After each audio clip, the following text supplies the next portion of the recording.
Leaked Ryan Reynolds voice memos exposed. It is so clear Blake's case is falling apart. She's destroying her cred. Buckle up, everyone, because today we're diving headfirst into one of Hollywood's most shocking and speculative scandals. And trust me, you won't believe how messy this one is. The moral crimes committed here by Ryan Reynolds against Justin Baldoni have amounted to high treason. We're talking about Ryan Reynolds and Blake Lively, Tinseltown's once untouchable golden couple, whose meticulously polished public image is apparently crumbling under the weight of leaked voice memos, failed legal stunts, and allegations of ruthless smear campaigns against actor Justin Baldoni. Allegedly, what began as a behind-the-scenes hissy fit over creative differences on It Ends With Us has spiraled into a high-stakes drama so wild it would make the Kardashians look like a tidy monarchy. According to sources, we've got leaked audio from none other than Ari Emanuel. Yes, the Hollywood overlord and CEO of WME, apparently admitting that he fired Baldoni under pressure from Ryan and Blake. Blake and Ryan's agent seemingly didn't want you to hear. I wonder if you could tell us about a little bit of a mess that I gather you've been involved in. Oh yeah. I know where you're going with this one. Do you have notes on it? Oh yeah. Those are the two things I said to myself. This could come up. He brought notes on it. So this was all arranged. Okay, so I have to admit, I don't keep up that much on Hollywood. But even I caught wind of the Blake Lively, Ryan Reynolds. Let the record show for those listening at home, Ari just slit his throat. I mean, it's a fucked up, bad situation that Baldoni, whatever his name is doing. And it's an effed up situation. Whatever, Baldoni, whatever his name is doing. Whatever, he's your client. What a scumbag you are. Now, he was your client too, until recently. Until I fired him. Right. Did you hear that? They didn't record the show. This bizarre revelation was reportedly recorded on a Freakonomics podcast that suddenly failed to record, which is quite the coincidence, considering Freakonomics has been around for well over a decade without losing a single episode to technical issues. And then something odd happened. The podcast didn't get recorded.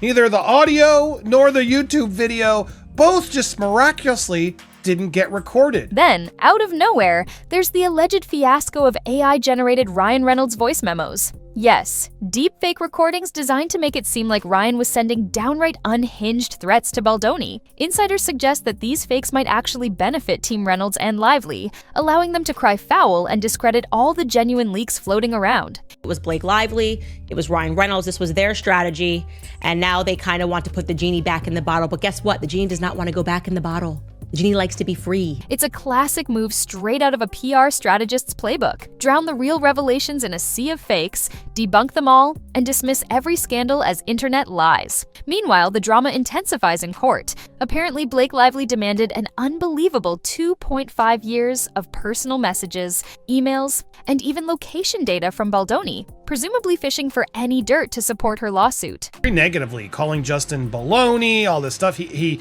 leveled in and talked about why he believes Blake and Ryan, while seemingly continue to defame Justin. This is an agent, mind you, who has not yet publicly dropped Diddy, but he dropped Justin Baldoni because Blake and Ryan made him? According to tabloids and rumored legal documents, the judge was not having it, shutting her request down because, let's be real, it sounds more like an overreaching FBI investigation than a normal lawsuit. After all, if you have actual proof of wrongdoing, you wouldn't need to rummage through years of someone's private data in hopes of stumbling upon something incriminating. But the desperation doesn't end there. Fans are pointing to TMZ articles that suddenly dredged up an old lawsuit from 2021 involving Baldoni. Insiders claim that story was conveniently twisted to make Baldoni look guilty when, in reality, no liability was found against him. The media narrative, many allege, was orchestrated to paint Baldoni as this serial troublemaker, just when Team Blake needed a scapegoat the most. Ryan Reynolds on the Enneagram is a psycho. That's what he is. He's just a psycho. His number is psycho.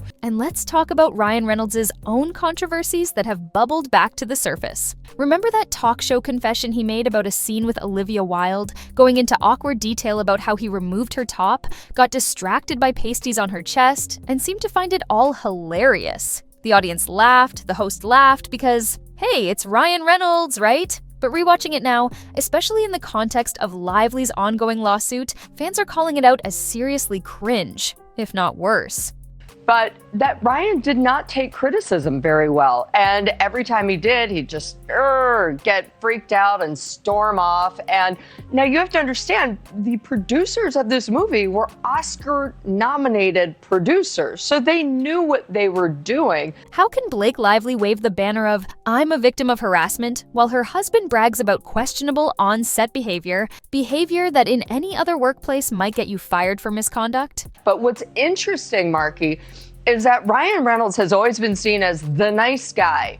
And ever since the lawsuit between he and his wife and Justin Baldoni, it's a lot of stuff is trickling out. And the hypocrisy is turning heads across social media, with critics saying this entire fiasco highlights their double standard. It's harassment only when they say it is, but a comedic anecdote when Ryan does it. And then there's the part about Blake Lively's alleged diva antics on set. Anonymous crew members from her film The Rhythm Section have come forward, claiming she was high maintenance, rude, and so paranoid she wouldn't let anyone near her without a bodyguard, even on a closed set. Rumors swirl that co-stars and staff found her dismissive and almost impossible to work with, painting a picture that's miles away from her carefully cultivated image of the sweet, down-to-earth star. No wonder some people now question whether her entire persona is just that, a persona. Meanwhile, Ryan apparently has a history of being arrogant and insecure behind the scenes, as alleged by folks who've worked with him. Insiders say one producer had to tell Ryan to stop trying to be Jim Carrey in a serious role, prompting a meltdown because, rumor has it, his ego couldn't handle feedback. In a serious role, tried to make it comedic at one point, even tried to channel his inner Jim Carrey, at which point the producers were like, listen, this is not this. Please don't do Jim Carrey. Please do the role and please be yourself. And he did not like that. If that's how he reacted before he was even the superstar he is today, how bad might it be now that he's a massive box office draw with $1 billion brand, sold out gin deals, and all the power and influence that comes with being Ryan Reynolds? According to the swirling speculation, that same self-styled funny guy persona might be what led to the baffling deepfake fiasco, or at least gave someone in his camp the idea to stage a phony scandal, waiting to cry fake news after the inevitable debunking. That's the consistent pattern being alleged here. Bury critics under disinformation, paint the real leaks as conspiracies, and come out looking like the victim. However, this time it's not going according to plan. Every new attempt to manipulate the narrative only leads to more embarrassing leaks, more bizarre twists, and more people calling them out. In fact, word on the street is that some ex-co-stars and industry contacts are finally speaking up, no longer scared to share those not-so-glowing experiences with Ryan and Blake. That carefully choreographed social media banter, where they exchange witty insults and playful roasts, appears to be overshadowed by these claims of behind-the-scenes bullying, hypocrisy, and paranoia. And let's not forget the petition drama. Allegedly, when high-powered legal and media smear tactics failed, someone launched an online petition to have Baldoni banned from SAG-AFTRA and the PGA, Producers Guild of America, which is basically like trying to get someone's Netflix special canceled with a random change.org link. Many speculate that this level of petty, passive-aggressive nonsense has Ryan's comedic fingerprints all over it, or at least the fingerprints of someone who thinks like he does. After all, the man built his brand on pranks and funny jabs, so some people suspect he may have tried to strike again, hoping to humiliate Baldoni in the court of public opinion. Unfortunately for them, it didn't stick. Instead, it further showcased the desperation. And Brian Friedman knows how to fight back against a bully. Trust me. And he started telling everybody Justin Baldoni's side. He told us that Justin Baldoni denied those claims of sexual harassment and only tried to appease Blake Lively because she was such a high-maintenance diva bully brat. He had to bend over backwards just to get her to shut up and complete the film. Meanwhile, the lawsuit that Blake Lively filed is, by many accounts, cracking apart at the seams. The judge's refusal to grant her sweeping, unprecedented demands for Baldoni's private communications is being hailed as a massive blow. News. Outlets that have covered the court's decisions note that the legal strategy just looks sloppy, like filing a case before having substantial proof and hoping to dig up incriminating messages in a last-minute fishing expedition. Observers wonder if it's more about intimidation than justice. If so, it's an intimidation campaign that's boomeranged back on them in epic style, leading to even more leaked calls, more suspicious AI voice notes, and a swirl of negative press. And negative press is the last thing Ryan and Blake want right now, because the reemergence of Ryan's questionable comedic moments, like the story about Olivia Wilde, could open the door to other tales of on-set improprieties. That, combined with the claims of arrogant behavior, suggests that the squeaky clean, wisecracking family man image might be more marketing spin than reality. As if that weren't enough, multiple industry insiders are coming forward about Blake's alleged power trips. Anonymous crew stories paint her as anything but sweet, refusing eye contact with lower-level staff, demanding constant security, and apparently acting like a bully by trying to get projects shut down or reworked to her liking. Rumors that she tried to scrap entire shoots if she didn't like how she was portrayed have gained traction, though, of course, her diehard fans remain skeptical and say these are vicious slanders. But the question remains, if none of this is true, why go to such lengths to hide the podcasts, discredit the recordings, or push obviously inflated stories to TMZ? The idea of Ari Emanuel's involvement is especially compelling. As a major player in Hollywood, Emanuel has the power to make or break careers overnight. Allegedly, he sided with Blake and Ryan in dropping Baldoni, then went on that Freakonomics podcast and let slip that it was basically a ride-or-die move in favor of Reynolds and Lively. The moment that confession happened, the entire episode apparently vanished into thin air, one of those never-before-in-15 years technical glitches. Yet, the audio still found its way into the public's hands, suggesting that not everyone was on board with covering up the story. Now, as more fans and spectators discover these behind-the-scenes antics, skepticism toward Ryan and Blake is growing. They always seemed like the dream duo, cracking jokes on social media, championing various charities, and building a warm, relatable brand. But with each new leak, that brand looks more curated than ever, carefully manicured posts and interviews, designed to distract from an alleged track record of vindictiveness and controlling behavior. And let's be clear, these revelations don't just put Blake and Ryan under fire, they also highlight how Hollywood sometimes shields its own. Gossip insiders claim certain entertainment outlets are quick to run with negative Baldoni headlines, while ignoring more damning evidence against Reynolds and Lively. For the last 30 days, she has lost 397,000 subscribers, okay? That is not a small amount.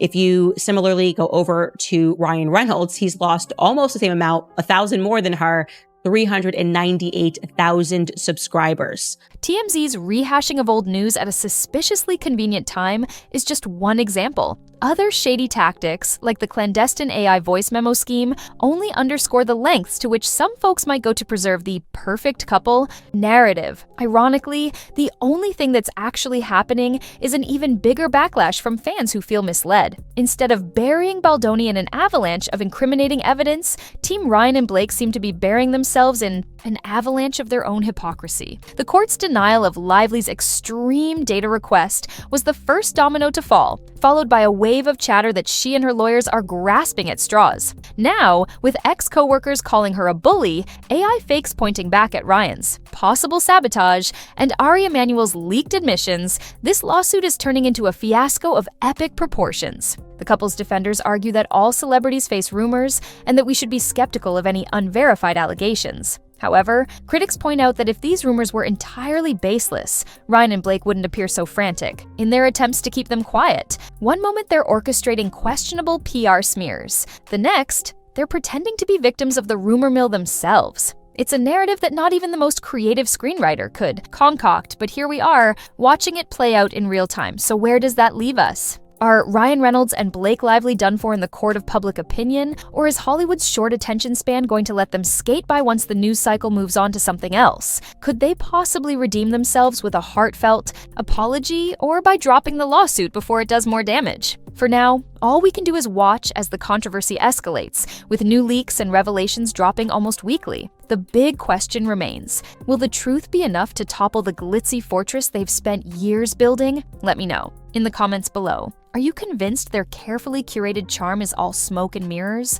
Or do you think there's more to this story? Be sure to like this video and subscribe if you love staying up to date on Hollywood's wildest scandals. Turn on notifications so you never miss an update, because if there's one certainty here, It's that this drama isn't going away anytime soon. The more they scramble to control the narrative, the more the cracks show, and the bigger the scandal grows. Hollywood's golden couple might have played the PR game perfectly before, but this time, it looks like the house of cards is tumbling down, and we're here to witness every juicy, explosive moment. All right, show's over. Hungry for more twists? You know where to find us. Keep that popcorn hot. We'll handle the drama. Want to catch the next showdown in real time? Hit subscribe and buckle up.